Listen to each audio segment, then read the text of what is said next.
অবশেষে বাতিল হয়ে গেল জমির দলিল রেজিস্ট্রেশন প্রক্রিয়া। ঠিক কি কারণে এবং কি উদ্দেশ্য নিয়ে এই প্রক্রিয়াটি বাতিল করা হলো, আসুন আজকে আমরা এই বিষয় নিয়ে বিস্তারিতভাবে আলোচনা করি।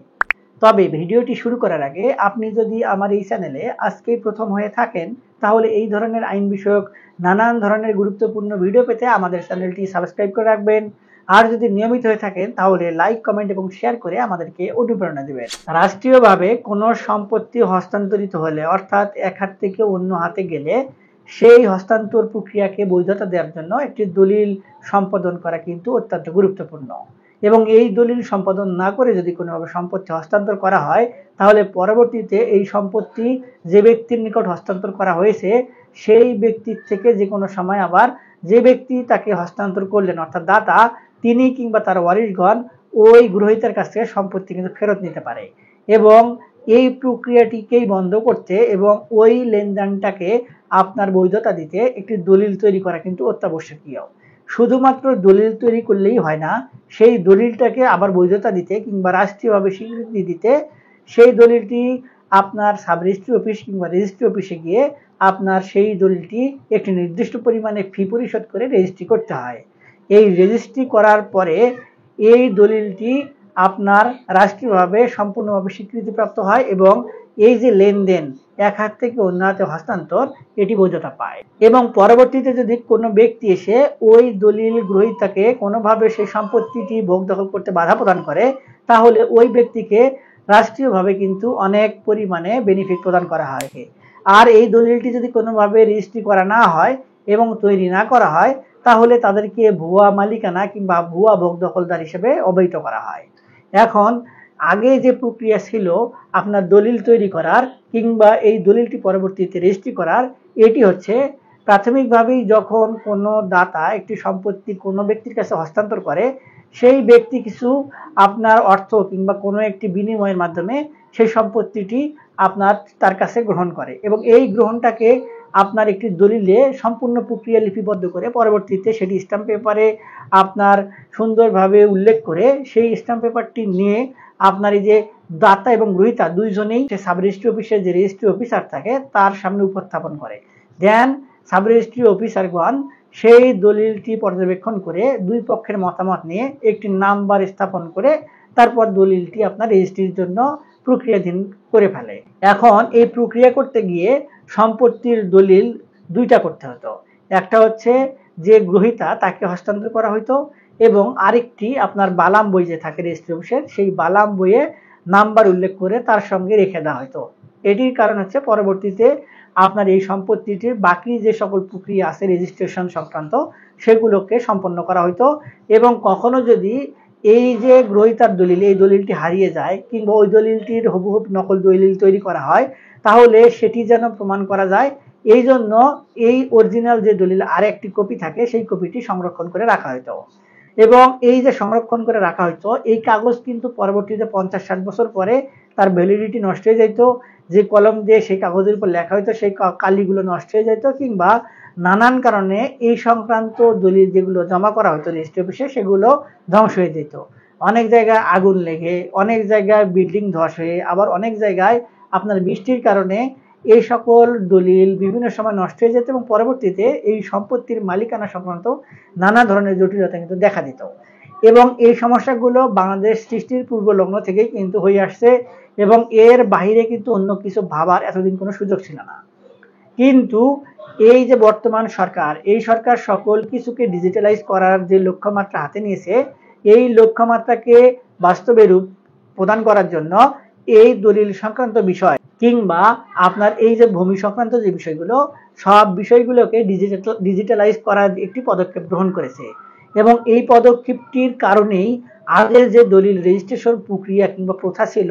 সেটিকে আসলে বাতিল করতে বাধ্য হচ্ছে সরকার। এবং এই প্রক্রিয়াটি যদি আবার পুনরায় রাখা হয় তাহলে ডিজিটালাইজ প্রক্রিয়া কিন্তু কোনোভাবেই আর বাস্তবে রূপ পাবে না, যার কারণে এই দলিল বাস্তবায়ন কিংবা এই দলিল রেজিস্ট্রেশন প্রক্রিয়াটা সম্পূর্ণভাবে ধীরে ধীরে ডিস্ট্রয় করে বাতিল করে দেওয়ার একটা কিন্তু সরকার উদ্যোগ নিয়েছে। এবং এই বাতিল করার কারণে সরকার কিছু নির্দিষ্ট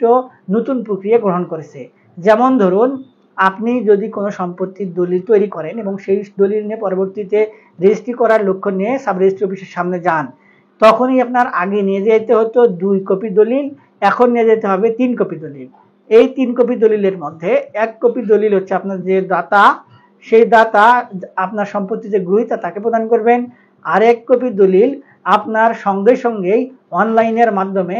আপনার হচ্ছে এই যে ভূমি অফিস যে রয়েছে এসিল্যান্ড অফিস, এই এসিল্যান্ড অফিসে ট্রান্সফার করা হবে। এখন এই যে দলিল রেজিস্ট্রেশন করার সময়ই এসিল্যান্ড অফিস থেকে এই দলিলটি পর্যবেক্ষণ করে যদি নো অবজেকশন রিপোর্ট দেওয়া হয়, অর্থাৎ যে বিক্রেতা কিংবা যে দাতা, সেই দাতা যদি ওই সম্পত্তিটির অরিজিনাল মালিক হয় এবং অরিজিনালি যদি সেই ইনফরমেশনগুলো তার নামে থাকে, অর্থাৎ নামজারি, রেকর্ড খতিয়ান তার নামে থাকে, তাহলে এই সিলেট অফিস থেকে একটি নো অবজেকশন রিপোর্ট দেওয়া হবে এবং তারই পরিপ্রেক্ষিতে আপনার তাৎক্ষণিকভাবে অনলাইনের মাধ্যমে, ডিজিটাল প্রক্রিয়ার মাধ্যমে আপনার যে ডাটা তার সম্পত্তির অংশ থেকে আপনার ওই যে গ্রহীতা তাকে হস্তান্তর করা হবে। এবং এই 3 দলিলের মধ্যে 1 দলিল আপনার সম্পত্তি গ্রহীতার কাছে থাকবে, 1 দলিল আবার পুনরায় বালাম বইয়েতে রাখা হবে এবং আরেক কপি আপনার ওই ভূমি অফিস অর্থাৎ এসিল্যান্ড অফিস, সেই অফিসে প্রেরণ করা হবে। পরবর্তীতে ওই সম্পত্তিতে নামজারি, তারপরে আপনার রেকর্ডীয় খতিয়ান, আপনার যেগুলো ইনফরমেশন থাকে সেগুলোকে সংশোধন করে আগের যে জমির মালিক তার নাম কেটে বর্তমানে যার কাছে সম্পত্তি হস্তান্তর করা হয়েছে তার নামে সম্পত্তি উল্লেখ করে দিতে। এবং এই প্রক্রিয়াটাও সম্পূর্ণভাবে হবে অনলাইন বেসিক এবং বলা হচ্ছে এই বর্তমানে একটি ভূমি জরিপ আসছে, সেটি হচ্ছে বিডিএস ভূমি জরিপ। এই বিডিএস ভূমি জরিপ হবে সর্বকালের সর্বশ্রেষ্ঠ ডিজিটাল ভূমি জরিপ এবং বলা হচ্ছে যে এই ভূমি জরিপের পরে বাংলাদেশে আর পরবর্তীতে কোনো বিডিএস ভূমি জরিপ কিংবা কোনো জরিপেই গ্রহণ করতে হবে না, কোনো জরিপ প্রকল্পে হাতে নিতে হবে না। কেননা এই ভূমি জরিপের মাধ্যমে প্রত্যেকটি নাগরিকের ডিজিটাল স্মার্ট কার্ড যেটি রয়েছে এনআইডি কার্ড, সেই এনআইডি কার্ডের সঙ্গে আপনার জমির যাবতীয় তথ্য সব ওই এনআইডি কার্ডের সঙ্গে সংযুক্ত করে দেওয়া হবে। এবং যখনই কোনো ব্যক্তি সম্পত্তি বিক্রি করতে যাবেন, তার এনআইডি কার্ডের সঙ্গে সংযুক্ত যে সম্পত্তি, সেই সম্পত্তির থেকে যে অংশটুকু তিনি বিক্রি করবেন কিংবা হস্তান্তর করবেন, সেই সম্পত্তিটুকু কেটে যে ব্যক্তির কাছে সম্পত্তি হস্তান্তর করতে যাচ্ছেন সেই ব্যক্তির এনআইডি কার্ডের সঙ্গে সংযুক্ত করে দেওয়া হবে এবং সঙ্গে সঙ্গেই নামজারি, খতিয়ান কিংবা খাজনা খারিজের যে বিষয়গুলো সবগুলো বিষয় সংশোধন করে দেওয়া হবে এবং এর জন্য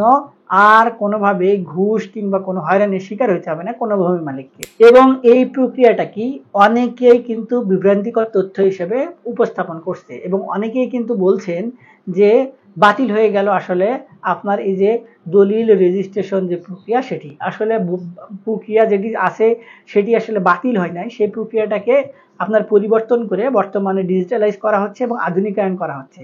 যার কারণেই এক প্রকার আসলে বলতে হয় যে আগের প্রক্রিয়াটি বাতিল হয়ে এখন বর্তমানে যে প্রক্রিয়া সেটিকে আসলে নিয়ে আসা হচ্ছে এবং এই প্রক্রিয়াটাকে সামনে নিয়ে আসলে এতদিন যারা ভূমি রেকর্ড সংক্রান্ত নানান জটিলতার মধ্যে ছিলেন এবং বিভিন্ন ধরনের হয়রানির মধ্যে পড়েছিলেন, তাদের সকল সমস্যা কিন্তু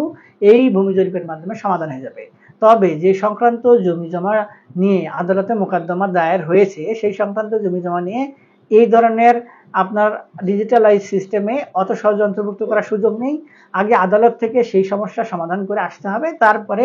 আপনার পরবর্তীতে সম্পত্তি যে রেজিস্ট্রেশন প্রক্রিয়া এবং হস্তান্তর প্রক্রিয়া এগুলো আসলে সম্পাদন করতে হবে। তাছাড়া যদি হুটহাট করে কেউ ভুল তথ্য দিয়ে এই সংক্রান্ত কোনো কাজ সম্পন্ন করে, তাহলে পরবর্তীতে যদি এগুলো ধরা পড়ে তাহলে আইনগত ব্যবস্থাও কিন্তু গ্রহণ করার সুযোগ রয়েছে এবং বর্তমানে ভূমি মন্ত্রণালয় এবং আইন মন্ত্রণালয় এই বিষয়গুলো নিয়ে একত্রে কাজ করছেন, যার কারণে বিষয়গুলো একটু সেন্সিটিভ এবং ডিসি মহোদয়দেরকে ইতিমধ্যে কিন্তু নির্দেশ দেওয়া হয়েছে যে এই জমি সংক্রান্ত বিষয়গুলো নিয়ে আপনারা সরাসরি তদারকি করেন যেন কোনোভাবে আর বিশৃঙ্খল পরিস্থিতি তৈরি না হয়। আর এই সকল বিষয় আসলে অত্যন্ত জটিল, তাই অনেকেই নাই বুঝতে পারেন। তারপরে যদি আপনারা আমার ভিডিও দেখে অনেক কিছু গোলমেলে হয়ে যায় কিংবা অনেক কিছু না বুঝতে পারেন, তাহলে আমাদের ভিডিও নিচে কমেন্ট বক্স রয়েছে, সেখানে কমেন্টস করবেন। আমরা আপনাদেরকে এই সংক্রান্ত আরও বিভিন্ন ধরনের তথ্য সব প্রদানের জন্য চেষ্টা করব। আজকে এ পর্যন্তই, দেখা হবে সামনে আরও নতুন কোনো ভিডিওতে। ততদিন পর্যন্ত ভালো থাকবেন, ধন্যবাদ।